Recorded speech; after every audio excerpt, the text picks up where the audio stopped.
A trip to Charleston. The reason? Senate Bill 457, a proposal to repeal the certificate of need, something that has a significant impact on hospitals in the Mountain State. Legislators like Senate Majority Leader Ryan Ferns, who proposed the change. It is an area of state government that I have found and heard from healthcare providers repeatedly that is a layer of regulation and cost that prohibits them from doing additional activity. Senator Ferns says CON is an outdated program that's centered around federal funding. Well, the hospitals have, up to this point, provided anecdotal evidence and theory about the impact of repealing certificate of need and what it would mean to hospitals in West Virginia.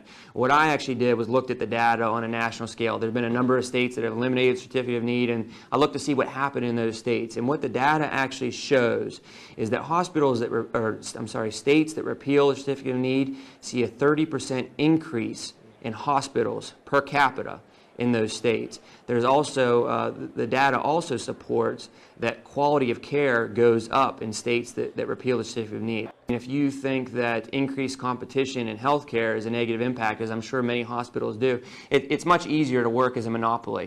To have a law in place that prohibits anybody from competing with you, I'm sure anybody would prefer to have no competition. It makes it much easier to be successful. I wholeheartedly support our hospitals, and I am confident that they can compete, against any competition that might come in.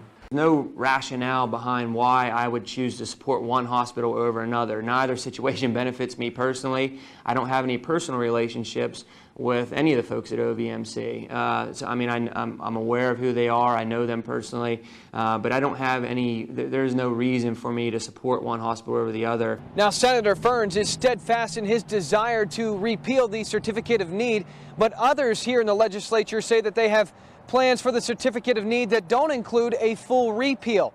We have been talking with them throughout our time here at the Capitol, and we plan on having more on this story sometime in the near future. Ryan Ferns says that his bill is likely to hit the floor sometime in the near future. In Charleston, I'm Ryan Eldridge for News 9.